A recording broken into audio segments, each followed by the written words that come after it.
Welcome to our daily blog. বাপের বাড়ি যাব বলে কথা, এর থেকে আনন্দের আর কি হতে পারে, তাই না? তো আমিও সকাল সকাল একদম ঘুম থেকে উঠে পড়েছি।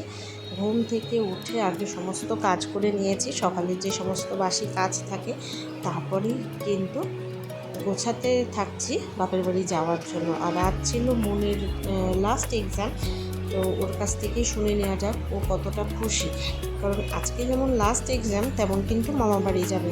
তো সেই তুলনায় ও কতটা যে খুশি সেটা আমরা তো বলতে পারবো না, ওর কাছ থেকেই শুনে নেবো। আশা করবো ব্লগটা তোমাদের ভালো লাগবে, বিনা স্কিপ করে দেখো কিন্তু অবশ্যই। গুড মর্নিং এভরিওয়ান, আর একটা নতুন ব্লগ। আর মন দেখো, এখনই সবাই মাত্র ঘুম থেকে উঠে মুখ ধুলো, তাই তো? মুখ ধুয়েছ? এখন কি করবে বলো, জোরে বলো। পড়বো। এখন পড়তে বসবে। আজকে হচ্ছে ওর এক্সাম খতম। উনি যখন পড়ার কথা বলে, তখন যে টোন থাকে, যখন রিল বানানোর কথা বলে, তখন টোনই চেঞ্জ হয়ে যায় মনে। ইয়েস। তো মন এখন বসেছে পড়তে। আজকে কতটা খুশি, পরীক্ষা শেষ। অনেক। আমার ফিজিক্যাল এডুকেশন পড়তে হবে। পরীক্ষা শেষ, তাই তো আজকে? আর এই যে এটার কর্মশিক্ষার কাজ ছিল, আর একটা আছে ওই ঘরে। গলা খুলে আটকে যাচ্ছে, কাজ ছিল। আমি এখন ওই ঘরে চলে যাব, না হলে আমি বক বক করলে ওর তো পড়া হবে না। আওয়াজ করিস। আজকে শারীর শিক্ষা লেখা, তাই তো? শারীর শিক্ষা আর হচ্ছে বিজ্ঞান আছে, বিজ্ঞানের পরীক্ষা। তো আজকে কোনটাতে বেশি খুশি, পরীক্ষা শেষ নাকি ঘুরতে যাওয়া? এটাই, ঘুরতে যাওয়াতে বেশি খুশি। তো ব্লগটা পুরোটা দেখো, আশা করবো তোমাদের ভালোই লাগবে। এখন নতুন নতুন ব্লগ আসবে। তো আজকে যাব ঘুরতে, তো সেখান থেকে, ঠিক আছে? তো এখানে দেখো আমাদের ব্যাগ গোছানো কমপ্লিট। মোটা পানা একটা, ওইখানে একটা ব্যাগ, আর এই একটা ব্যাগ। তো এই দেখো বাইরে ভীষণ রোদ্দুর, রোদ্দুরটা একটু কম হলেই কিন্তু আমরা বেরোবো বাইরে। এখন যা রোদ্দুর দেখো, তাকানো যাবে না। আমরা যেহেতু যাব মোটর সাইকেলে, 1 ঘন্টা লাগবে মোটর সাইকেলে। তারপরে যাব গঙ্গা স্নানে। আমি যেতে পারবো না বন্ধুরা। কেন? তুই যাবি তো, যাবি, স্নান করবি না? হ্যাঁ, না স্নান করতে হবে না, তোমার এমনিতেই ঠান্ডা লেগে যায়। খুশি উঠছিস? আমি তো গঙ্গা স্নানও দেখাবো, মজা হবে, ঠিক আছে? আগে আমি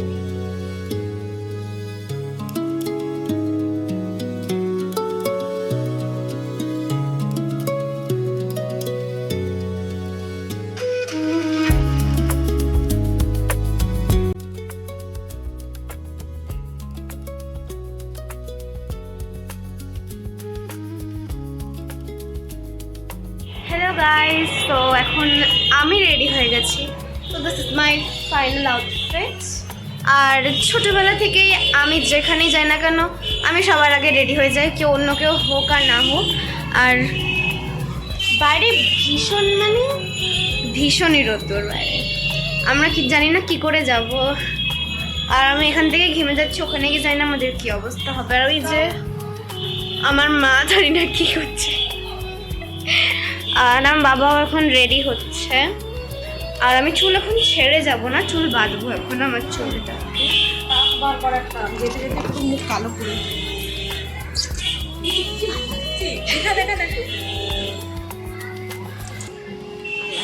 থ্যাংক ইউ। ওকে, চলো তোমাদের দেখা করছি আমরা আবার যাওয়ার সময়। হাই গাইস, এখন আমরা বেরিয়ে পড়েছি আমাদের ডেস্টিনেশনে যাওয়ার জন্য। আমি ফুল প্যাকড হয়ে গেছি। আমার মম, ড্যাড সবাই আসছে। ওই যে কে আসছে, আমার বাবা আসছে, আমার পিছনে আসছে ওই যে। অ্যান্ড এখন আমরা যাব। আমি পুরো ফুল প্যাকড হয়ে গেছি, কারণ আমি জানি আমার টার্নিং হয়ে যাবে নালে। এখন ওদের তেজ হয়ে গেছে। তো আমি তো খুবই এক্সাইটেড। মা আসো।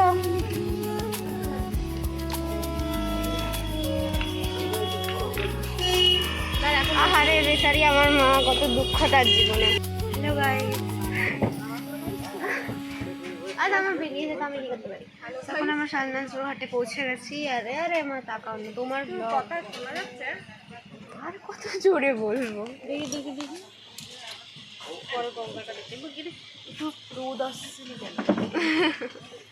এখন আমরা সান্নালচর ঘাটে পৌঁছে গেছি আর তোমাদের গঙ্গা দেখাচ্ছি।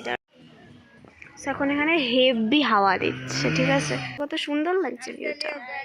লোক চারিদিকে, আমরা ওই পারে যাবো, ওই পারে কি আমার মামা বাড়িতে যাবো, এই গঙ্গাটাই আমরা স্নান করতে আসবো। ওদিকে মেবি ওই যাবে, ভাই দাঁড়াও দেখাচ্ছি তোমাদের জুম করে। ওই যে ওই দিকের পাড়টা পরে হচ্ছে খামারগাছির দিকে।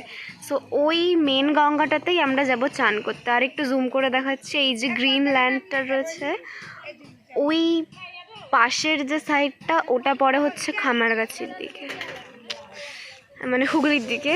So yeah that's it. রাজভোগটা ভালো খা। হ্যাঁ আচ্ছা, তিনটে না না আমি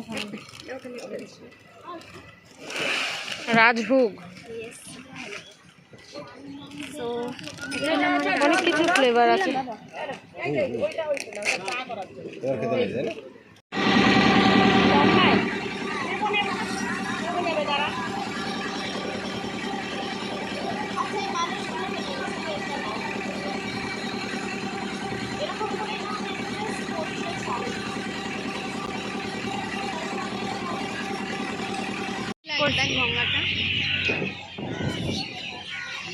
সো হ্যালো বন্ধুরা, এখন আমরা গঙ্গায় পৌঁছে গেছি, লাইক আমাদের খামারগাছি গঙ্গা। আমি গঙ্গার ভিডিও নিচ্ছি, হেভি লাগছে। ভাই ভাই হ্যালো, আমার চুলগুলোর অবস্থা ভীষণই খারাপ।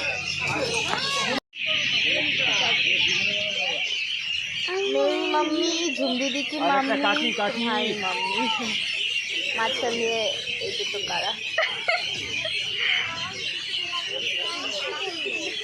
দুটো, একটা কাপেলের মধ্যে দুটো আপেল।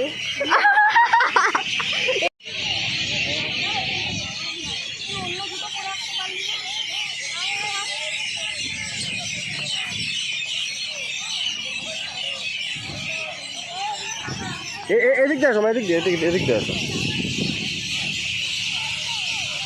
দেখে দেখে চলো আস্তে আস্তে।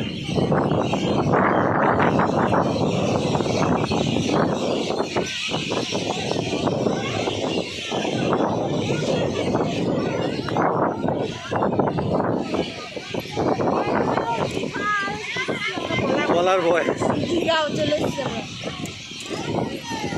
গরিবের দীঘা। আসলে আরেকটু চলো।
সেদিন যেহেতু আমরা মা মুক্তাকে সিঁদুর উপোস করেছিলাম পুজোর জন্য, তো সেই কারণে দেখতেই পাচ্ছ চোখ মুখ বসে গেছে। এখন যে ভিডিওটা করছি এখন কিন্তু প্রায় 7:30 বাজে, পুজো হবে সেই রাত 1টার পরে।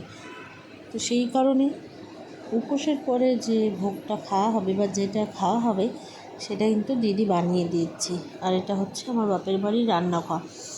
তো ঘরগুলো কমপ্লিট হয়ে গেলেও রান্নাঘরটা কিন্তু এখনো কমপ্লিট হয়নি। হ্যালো গাইস, তো এখন আমরা রেডি হয়ে গেছি। সো এটা হচ্ছে আমার রাতের আউটফিট। আমি একটা কুর্তি পরেছি, এটা আমার মার আউটফিট, ঠিক আছে, আমার বাবার এটা আউটফিটই না, এটা আমার মার আউটফিট। মাতা মাতা আমরা তো রেডি হয়ে গেছি কিন্তু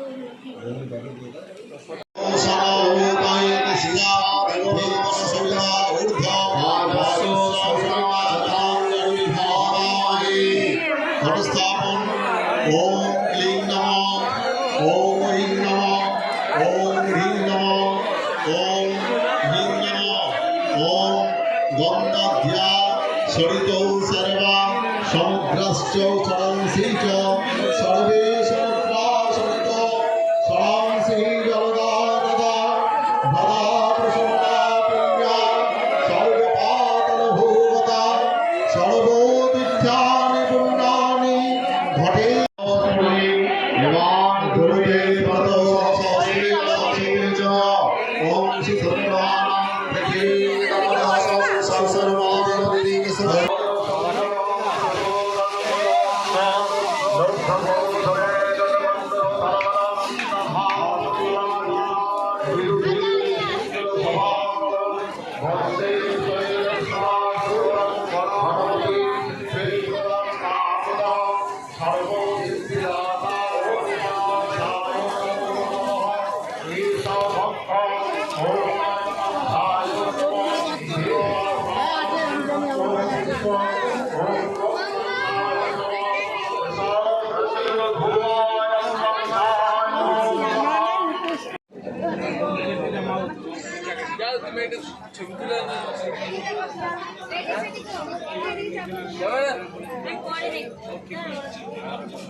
ছবি তুলছে সবাই।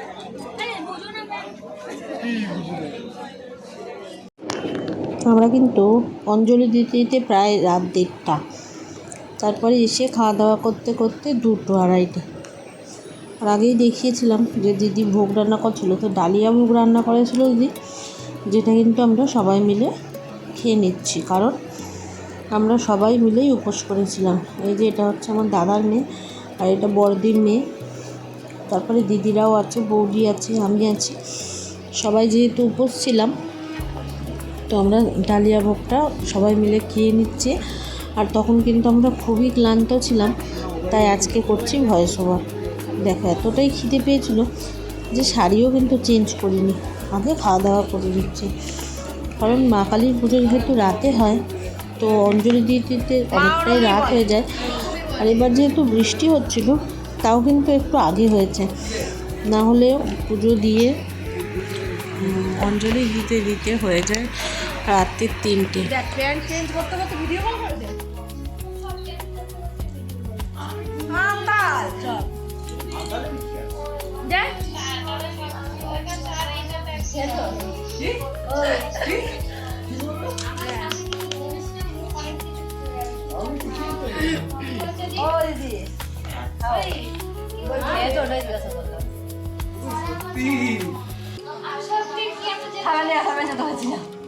ডালিয়া নিয়ে এসেছি, আসো।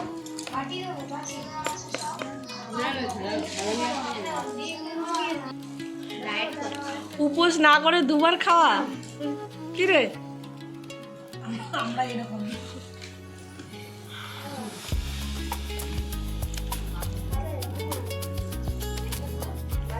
উকুন বাচ্চা লাগছে নই যে